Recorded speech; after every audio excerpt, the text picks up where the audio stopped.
Agora vamos abrir nossa Bíblia no livro em que está o Evangelho do Senhor Jesus segundo Mateus. Evangelho segundo Mateus, capítulo 26, a partir do versículo 26. Diz assim a palavra do Senhor: Enquanto comiam, tomou Jesus um pão e, abençoando-o, o partiu e o deu aos discípulos, dizendo: Tomai, comei, isto é o meu corpo.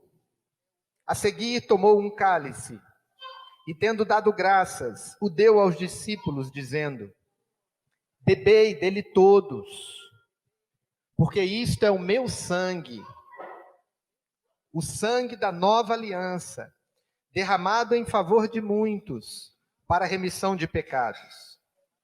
E digo-vos que dessa hora em diante não beberei deste fruto da videira, até aquele dia em que o hei de beber novo convosco no reino de meu Pai. E tendo cantado um hino, saíram para o Monte das Oliveiras. Irmãos e irmãs, essa é a palavra do Senhor. Que o Senhor nos abençoe na porção lida da sua palavra e na meditação da mesma. Nós vamos meditar hoje sobre a ceia do Senhor. A ceia do Senhor é um momento na vida da igreja fundamental para a saúde espiritual da igreja. Fundamental para que a igreja se estabeleça como igreja verdadeira. É absolutamente importante não apenas celebrarmos a ceia, mas importante que cada um que recebeu a Cristo em seu coração, que participe da ceia. E também é importante que a igreja, ao celebrar a ceia do Senhor, a faça ou o faça da forma correta. Porque esse é um dos dois elementos, os quais todos os teólogos concordam de que são marcas de uma igreja verdadeira. A igreja verdadeira é marcada pela pregação da palavra e pela ministração correta dos sacramentos. Não há igreja de Cristo em que não haja a celebração dos sacramentos instituídos pelo Senhor Jesus. O batismo e a ceia. Isso traz um problema para nós, para você que está me ouvindo, para nós que estamos aqui. Qual é o problema? O problema é que nós sabemos de pessoas que caminham com Jesus, que andam com Jesus, que oram a Jesus, que buscam a Jesus, que recebem bênçãos de Jesus, quiçá milagres, mas ainda não pertencem à igreja de Cristo, porque ainda não fazem parte desses elementos. A palavra chegou, é um elemento, mas o sacramento ainda não é uma realidade na vida desses e daquelas que a gente sabe. O outro problema é que nós estamos no meio de uma pandemia. E no meio de uma pandemia a gente tem limitações seríssimas. Nós estamos há mais de 6 meses com o ir e vir limitados pelos diversos lockdowns, isolamento social, um pouco mais, um pouco menos, etc. E lá no começo da pandemia, mês de março, abril e maio, a discussão enorme era essa. Como é que a gente faz? Dá para fazer a ceia presencial apenas? Dá para fazer a ceia remota? Algumas igrejas faziam a celebração do sacramento de forma remota, e aí esse sacramento é feito da forma correta, como assim designa os documentos da igreja, a doutrina bíblica, enfim. Resolvido ou não esse problema, e de fato não foi resolvido, porque muitos ficaram apenas com o presencial, como foi o nosso caso, alguns fizeram ela de forma híbrida ou mista, né, presencial e remota, outros apenas fazendo remotamente. De fato, é um desafio e é um problema para a igreja. Mas o problema maior está em nós vivermos a vida cristã de forma plena. Tudo bem, existe esse problema que é o problema da pandemia, mas há ainda um outro problema. Quando nós participamos da ceia, vamos pensar que a gente não está em tempo de pandemia, né? Se a ceia do Senhor, enquanto sacramento, assim como o batismo, ela é uma das marcas da igreja verdadeira, será que nós temos recebido a ceia do Senhor de forma correta em nossos corações? A Bíblia nos diz, o apóstolo Paulo ministrando à igreja de Corinto, dizendo que alguns, diante da ceia do Senhor, comiam e bebiam juízo para si. Há uma linguagem ali que parece para nós uma linguagem simbólica, eufemística. Alguns são os que dormem, mas na verdade, alguns, ao comentarem aquele texto, dizem que pessoas morriam porque não participavam corretamente da ceia do Senhor. Gente que perdia a vida por causa disso. Dada a importância que é participarmos da ceia do Senhor dignamente, corretamente. Esse problema que eu estou chamando aqui, queridos, é mais para nós podermos hoje olhar para esse texto, o texto em que o Senhor Jesus ministra a ceia, e podermos compreender, através de algumas poucas perguntas sobre esse texto e sobre a ceia do Senhor, se nós de fato temos recebido a graça de Deus, se nós de fato estamos sendo cuidados pela igreja de Cristo, se nós de fato estamos nos apropriando das bênçãos que o Senhor tem para nós quando nós participamos da ceia do Senhor. E é claro, o objetivo maior de estarmos aqui meditando sobre a ceia do Senhor é que você que está conosco, seja aqui no templo, seja em casa, você que não participa da ceia, ou que até hoje não participou da ceia de forma correta, que ao ouvir o Senhor Jesus, você abra o seu coração para Ele, que você receba, ao receber os elementos, ou a receber a palavra, você receba a graça salvadora do Senhor Jesus em seu coração, que você seja transformado pelo poder do Evangelho, para que a bênção do Senhor seja completa na sua vida. Claro que seria quase que uma tortura, né? Eu falar aqui sobre a ministração da ceia do Senhor e você que está em casa não poder participar, porque nós não fazemos ela da forma remota, né?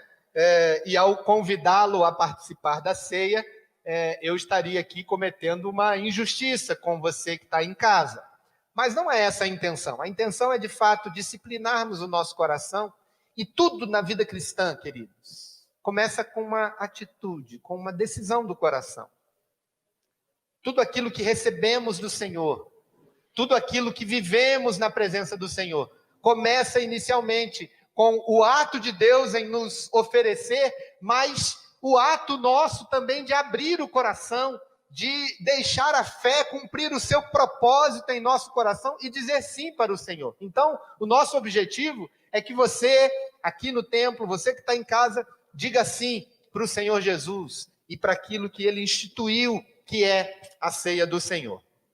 Então, nós vamos olhar aqui para o texto em que o Senhor Jesus está já nos últimos dias da sua caminhada aqui na terra, pouco antes de ser entregue aos soldados e ser preso, pouco antes de Jesus ir ao Getsêmani e orar pedindo a Deus que passasse dele aquele cálice de sofrimento, pouco antes de Judas trair o Senhor, o Senhor Jesus celebra a ceia do Senhor. Veja que a ceia é ministrada aos discípulos um pouco antes do sofrimento, um pouco antes do martírio, um pouco antes das traições. Pedro é avisado aqui no texto de Mateus, logo depois de que ele vai negar o Senhor Jesus. Judas, no outro evangelho, é aquele que vem e trai a Jesus. Veja como a ceia, queridos, nos prepara para os momentos mais difíceis que temos que passar, assim como ela preparou o Senhor Jesus. E me parece, se nós olharmos aquele sentimento do Senhor Jesus, quando ele sai da ceia, é que ele vai para o Getsêmani e o seu coração começa a apertar de dor e ele começa a sentir o peso que seria a separação dos seus irmãos e ele pede ao Senhor: Pai, se possível, passa de mim esse cálice. Que nós sejamos também preparados ao ministrarmos ou ao compreendermos acerca da ceia do Senhor. Queridos, a primeira pergunta que eu queria fazer para esse texto é: o que é a ceia do Senhor? O que é esse ato que o Senhor Jesus instituiu? A resposta é que a ceia do Senhor é uma ordem, é uma ordenança. Jesus ordenou aos seus discípulos: tomai e comei, tomai e bebei. Há um imperativo aqui.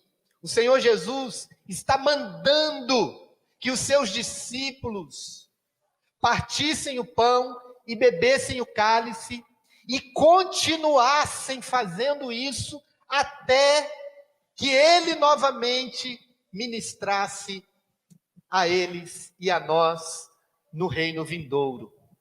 Jesus instituiu e ordenou que nós participássemos da ceia. Ele disse: tomai e comei. Versículo 26, ele disse no versículo 27, tomai, bebei dele todos.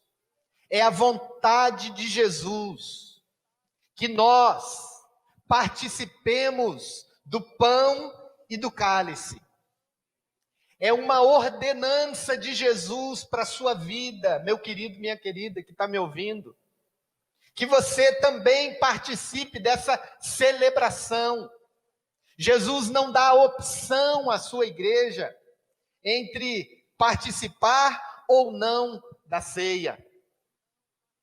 É claro que nós, sempre que vamos à mesa do Senhor, em obediência a Jesus, nós precisamos sim examinarmos-nos a nós mesmos. Precisamos saber se estamos prontos para participar da ceia do Senhor, fazer uma autoanálise.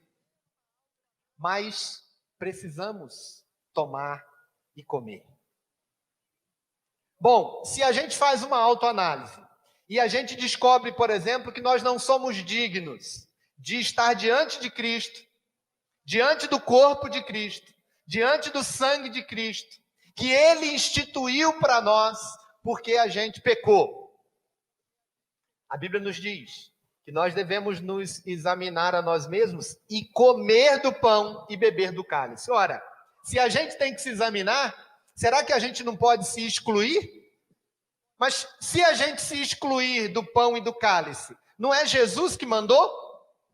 Então, se a gente se examina e acha que não pode, e se exclui, a gente vai ficar em desobediência a Cristo? Porque Ele mandou: tomai e comei. Como é que a gente resolve isso? Como é que a gente entende que um sacramento é uma ordenança de Cristo? Faz parte da concepção e da vida propriamente dita de uma vida cristã? A resposta é simples, porém ela é extremamente profunda para nós. Porque ao examinarmos-nos a nós mesmos, ao reconhecermos que não somos dignos, que pecamos contra o Senhor, nós também reconhecemos o que o corpo de Cristo e o sangue de Cristo significam nesse autoexame que nós temos, ou que nós fazemos de nós mesmos. Significa que o sangue de Jesus é suficiente, é eficaz para nos perdoar todos os pecados e nos purificar de toda injustiça. Então nós devemos sim obedecer ao Senhor Jesus e tomar o pão e beber o cálice.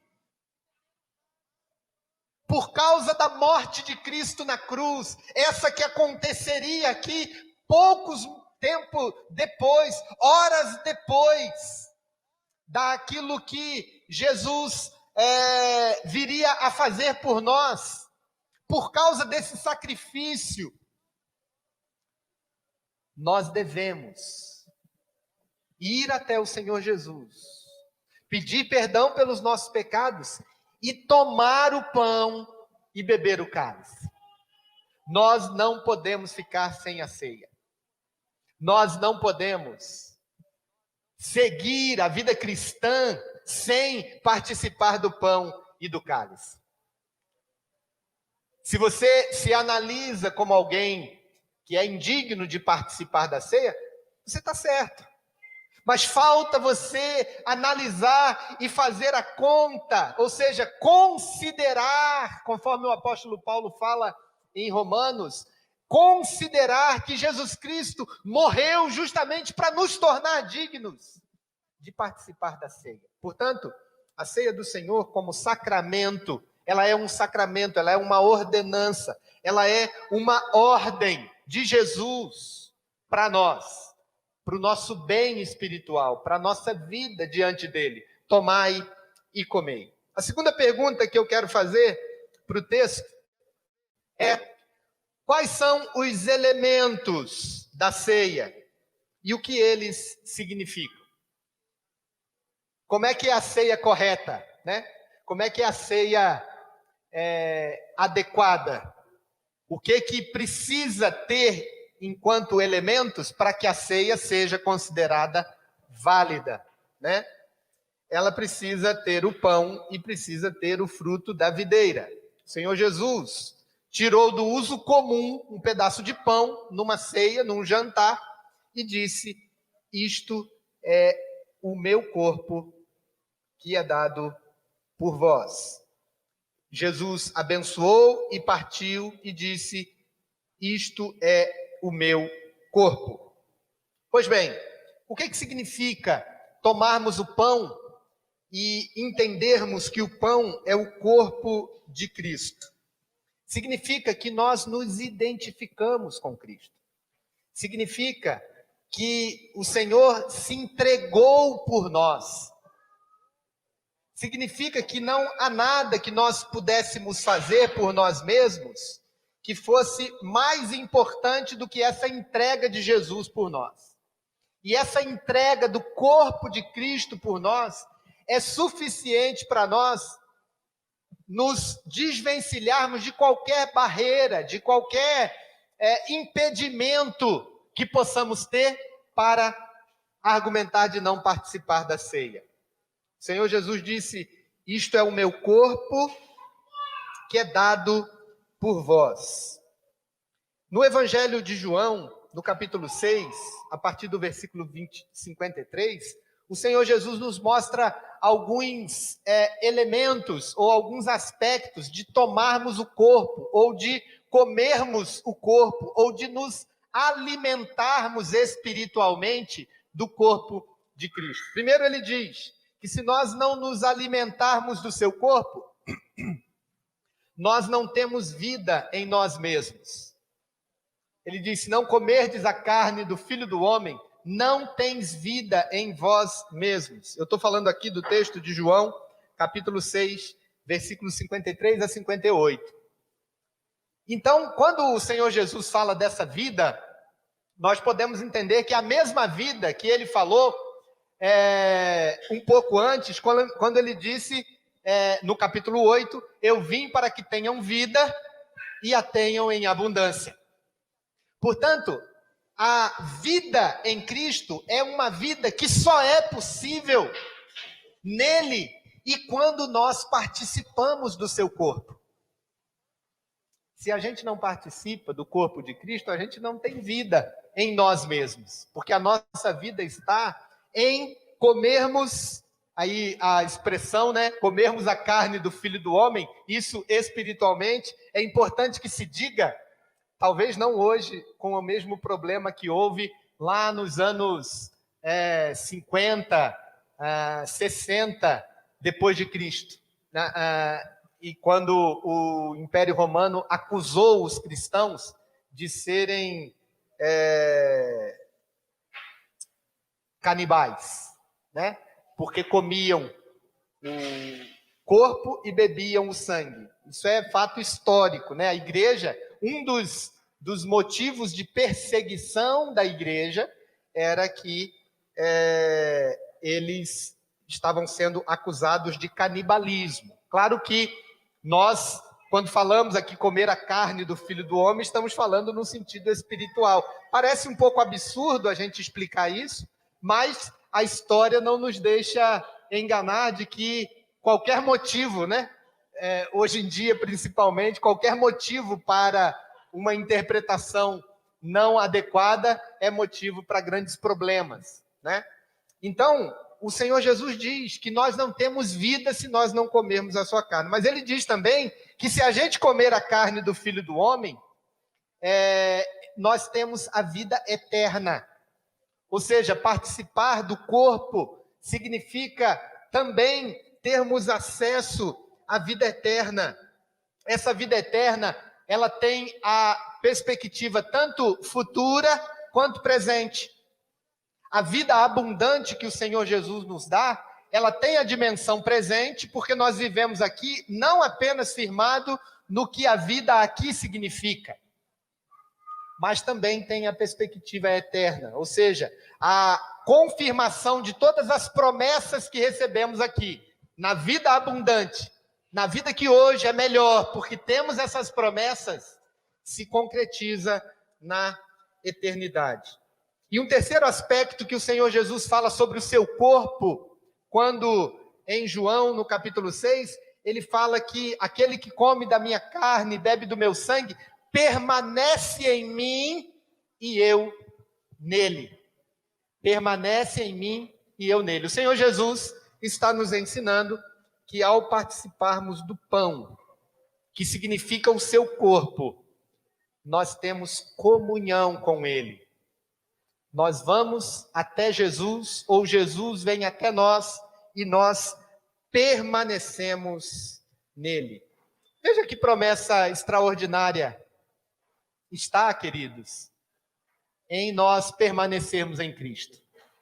O Senhor Jesus disse, se permanecerdes em mim, e as minhas palavras permanecerem em vós, pedireis o que quiseres, e vos será feito. Já parou para pensar nisso? Já parou para pensar que a vida cristã, a vida de plenitude diante de Deus, depende de permanecermos em Cristo? Imagina o que é você pedir o que quiser e ser dado a você. Ah, mas será que o pastor não está exagerando? Será que eu pedi? É isso que a Bíblia fala. E é o que você pede como resultado de estar em comunhão com Cristo. Aí a gente já começa a pensar que os nossos desejos, assim como nós vimos pela manhã, eles são redimensionados na medida em que estamos em comunhão com Cristo, né? O Senhor Jesus disse para os discípulos que os discípulos não tinham sucesso na sua vida de oração porque eles pediam mal. E o que era pedir mal? Era pedir para gastar nos seus próprios prazeres. Eu acredito que quem está em Cristo, quem permanece em Cristo, quem tem comunhão com Cristo, quem vive na perspectiva de uma vida eterna que já é dada hoje, mas que se cumprirá, de uma vida que não existe antes de Cristo, sem irmos ao Senhor pela fé, de fato, nós temos os nossos desejos mudados e temos os nossos desejos satisfeitos pela bondade do Senhor, que prometeu para nós: se você permanecer em mim e as minhas palavras permanecerem em vós, pedireis o que quiserdes e vos será dado. Queridos, o segundo elemento da ceia é o vinho, ou o fruto da videira. Algumas igrejas utilizam o vinho fermentado como da forma tradicional, outros utilizam o suco de uva. Na verdade, a Bíblia fala do fruto da videira, né? E se a gente olhar para o tempo do Novo Testamento, a forma de consumo desse fruto era também o vinho, conforme nós conhecemos. Mas a ideia de falarmos sempre o vinho sempre traz essa mesma conotação, que é a ideia do fruto da videira, o fruto da videira que é a uva, ou seja, o suco da uva. Mas o que ele significa? O sangue de Cristo Jesus. Nós participamos do sangue de Cristo pela fé quando tomamos o cálice. Se nós participamos do corpo de Cristo quando tomamos o pão, porque o Senhor Jesus disse: isto é o meu corpo que é dado por vós, nós participamos do seu sangue quando nós tomamos o fruto da videira. E se nós olharmos para a palavra de Deus, nós vamos ver o que significa participar do sangue de Jesus. Lá no livro de Êxodo, no capítulo 24, quando Moisés separa um pouco do sacrifício e asperge o sangue sobre o povo, ele está mostrando ali alguns aspectos dessa aspersão do sangue e do uso do sangue para o bem do povo, ou para a vida de Israel. O que significa tomarmos o cálice? O que significa tomarmos o sangue? O que significa o sangue para a nossa vida espiritual? No sentido de que precisamos conhecer para participar dignamente da ceia do Senhor. O sangue é aspergido lá no tempo de Moisés no contexto do culto. Se nós olharmos o texto, ele vai mostrar, capítulo 24 de Êxodo, versículo 6, ele vai mostrar que Moisés asperge o sangue no altar. Versículo 6 diz: Moisés tomou metade do sangue e o pôs em bacia, e a outra metade aspergiu sobre o altar. Queridos, aqui o aspecto ligado ao altar é o culto. E nós participamos do sangue de Cristo. Nós, por intermédio do sangue de Cristo, nós temos acesso ao culto. Nós só podemos cultuar ao Senhor, adorar ao Senhor, que é o motivo pelo qual fomos criados. Nós só podemos adorar ao Senhor por intermédio do sangue de Jesus. E quando participamos do sangue de Cristo na ceia do Senhor, nós estamos lembrando desse acesso livre que temos ao culto. Somos aceitos no culto. O culto não é apenas bom para nós, que às vezes temos a certeza de que o Senhor está conosco, às vezes temos algum tipo de benefício, digamos, existencial, emocional, de estarmos ali louvando ao Senhor, de estarmos diante de outros irmãos, de estarmos vendo as bênçãos que Deus faz. O culto não é apenas bom para nós, mas por intermédio do sangue de Jesus, nós somos aceitos na presença de Deus e o nosso culto passa a ser agradável a Deus. Deus se agrada do nosso culto por causa do sangue de Jesus. Por isso nós devemos adorar ao Senhor, por isso não devemos sair do culto, por isso não devemos deixar de tomar o cálice, de tomar o pão, não devemos deixar de participar das alegrias do culto, porque o Senhor também se alegra de nós por intermédio do sangue. Mas também lá no texto de Êxodo, Moisés fala de um segundo elemento, que é o elemento da obediência. No versículo 7, ele tomou o livro da aliança e leu diante do povo, e eles disseram: tudo o que falou o Senhor, faremos e obedeceremos. Veja que o sangue, ele nos lembra que Jesus Cristo morreu pelos nossos pecados. E ao participarmos do sangue de Cristo, que nos purifica de todo pecado, que torna o nosso coração branco, limpo, que torna as nossas vestes mais alvas, mais brancas do que a neve, que nos dão uma roupa de vestimenta em que a gente está autorizado a entrar na festa do Cordeiro. Quando nós lembramos todo esse simbolismo do sangue, a santidade que nos foi trazida por intermédio do sangue de Cristo, nós lembramos que a ceia traz transformação em nossos corações, traz transformação na nossa conduta, traz transformação na nossa forma de obedecer ao Senhor. O sangue de Jesus também significa essa obediência.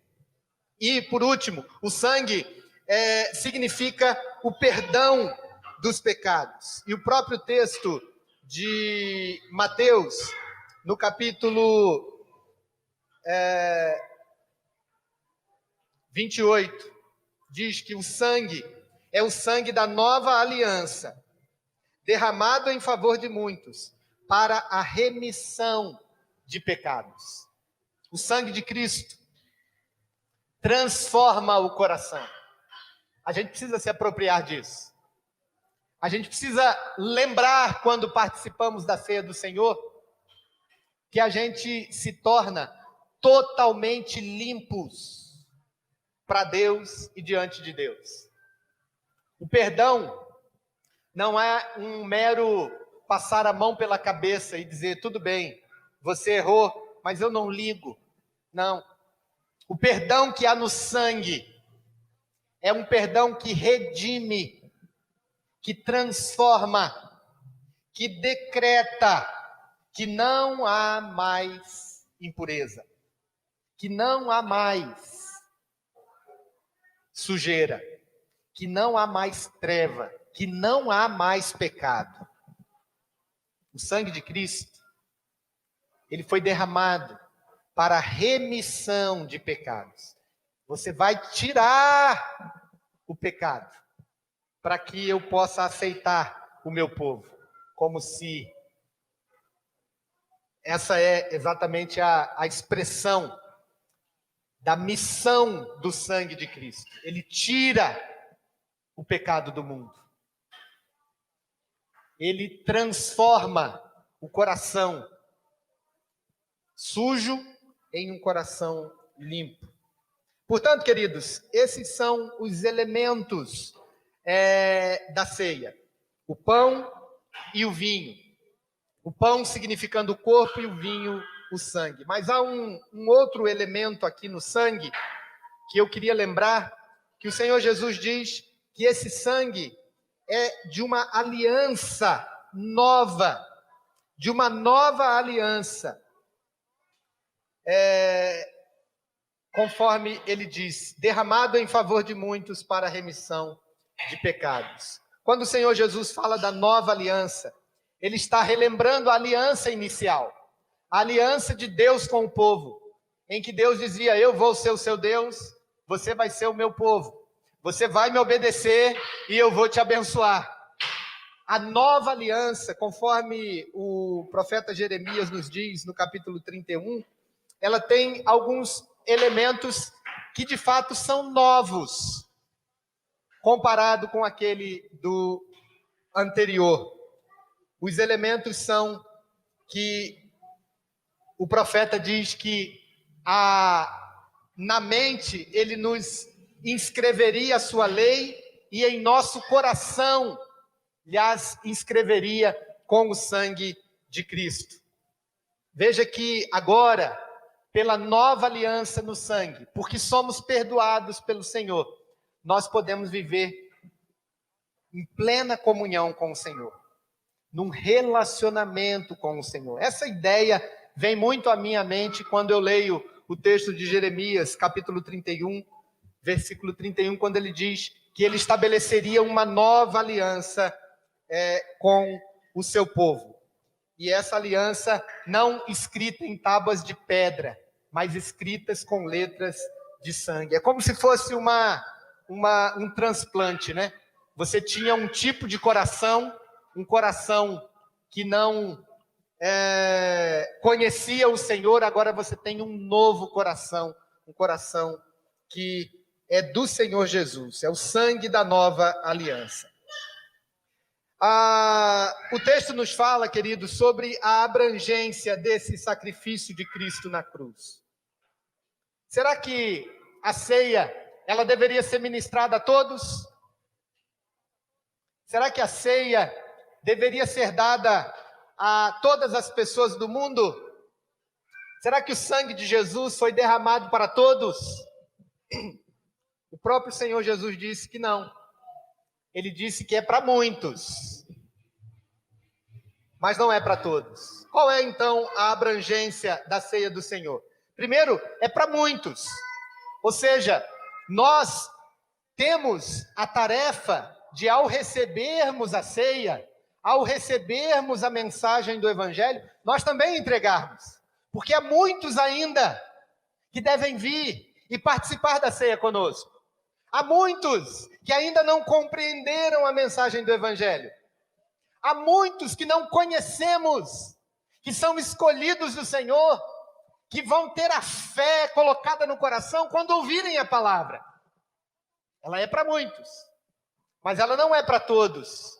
Porque se fosse para todos, o Senhor Jesus não falaria que era para muitos. Mas nós sabemos que são todos aqueles que creem no Senhor Jesus. Esses são muitos, segundo o Senhor Jesus.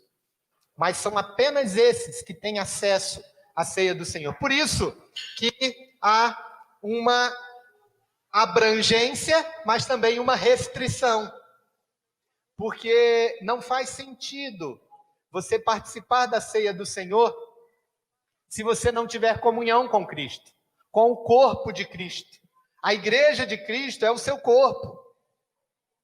Não faz sentido você participar da ceia do Senhor se você não confessou os seus pecados ao Senhor Jesus e recebeu o perdão dos seus pecados, a remissão dos seus pecados por intermédio do sangue de Cristo. Não faz sentido participar da ceia do Senhor se você não participa dessa nova aliança. Se você não foi impactado e tocado pelo sacrifício de Cristo. Se você não tem esse novo coração colocado no seu peito, em que você tem a lei e a graça de Cristo inscritas na sua mente e no seu coração. É apenas para esses. Se em teu coração creres que Jesus ressuscitou dos mortos e com sua boca confessares Jesus como Senhor, então será salvo. Então a abrangência e o convite da ceia do Senhor é aberto a todos, para que creiam em Cristo Jesus. E então comam do pão e beba do cálice. A última pergunta aqui para o texto é a gente já viu bastante sobre as consequências da ceia do Senhor, quando vimos o significado do pão e do cálice. Mas no final do texto, o Senhor Jesus também fala de uma consequência. A consequência de termos a esperança de uma restauração plena e futura com o Senhor Jesus, quando estivermos participando da ceia com Ele. Versículo 29, ele nos diz: e digo-vos que desta hora em diante, não beberei deste fruto da videira, até aquele dia que o hei de beber novo convosco no reino de meu Pai. Há uma esperança de estarmos com o Senhor. Nós somos, ao participarmos da ceia, nós estamos diante de dois momentos em que o Senhor Jesus participou dela. Um que nós não vimos, porque foi realizado muito antes de nós. E um que nós ainda não vimos, porque será realizado na eternidade, quando o reino dos céus, o reino de Deus se estabelecer plenamente em nossas vidas. Mas nós ministramos a ceia do Senhor aqui, entre esses dois momentos históricos. E nesses dois momentos históricos, nós temos o Senhor Jesus ministrando a ceia aos seus discípulos, e ele dizendo: digo-vos desta hora em diante, não beberei deste fruto da videira, até aquele dia que o hei de beber novo, convosco, no reino de meu Pai. Esse aspecto aqui, queridos, nós estamos encerrando, esse aspecto da esperança, a consequência da ceia como uma expectativa de participarmos dela com o Senhor Jesus, é a esperança do reino de Deus. Quando nós participamos entre essas duas ceias, a que aconteceu e a que vai acontecer, nós participamos, recebemos as bênçãos espirituais que o Senhor nos dá, temos a comunhão com Cristo, temos o perdão dos nossos pecados, mas a vida continua. Nós continuamos sujeitos a situações difíceis. Nós continuamos sujeitos, como o Senhor Jesus aqui, ali na frente, a ir para o Getsêmani, a orar ao Senhor dizendo: Senhor, se possível, passa de mim esse cálice. Nós continuamos sujeitos aos Judas, aos Pedros da vida, que vão negar o Senhor Jesus. Às vezes nós vamos fazer isso. Às vezes nós vamos ser, como Pedro, pessoas que vão titubear e dizer: não, peraí, eu andava meio de longe com ele. Nós estamos diante de momentos em que vamos priorizar bens materiais, ao invés da fidelidade ao Senhor Jesus, como Judas. Nós ainda não comemos do pão e do cálice novo. Esse novo ainda virá.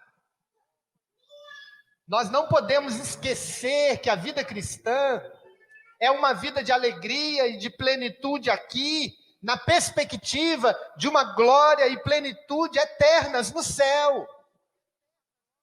Por isso, ao mesmo tempo que a ceia nos alimenta espiritualmente para passarmos por essas situações difíceis, ela nos traz uma paz e um consolo e uma expectativa da glória. Por isso que deveríamos sempre terminar a ceia do Senhor cantando um hino, como Jesus cantou com os discípulos aqui no texto, mas talvez não um hino, mas dois hinos. Um hino de comunhão, um hino que nos coloca todos nessa caminhada de Cristo, porque ao tomarmos a ceia, nós participamos do corpo e do sangue, e participamos dos sofrimentos de Cristo, e continuamos a vida cristã até que a alegria seja plena. E o segundo hino que a gente canta tem que ser o hino: glória, glória, aleluia, vencendo vem Jesus. É o hino de que metade da glória celeste jamais se contou ao mortal. É o hino de lembrarmos que as maravilhas do Senhor são tão extraordinárias, que quando João viu pela primeira vez, ele caiu de tanta glória. Lembrar que o céu é uma realidade e que nós faremos parte disso. Nós faremos parte disso. Então temos a consequência da esperança ao participarmos da ceia do Senhor. Queridos, isso é a ceia que o Senhor Jesus instituiu.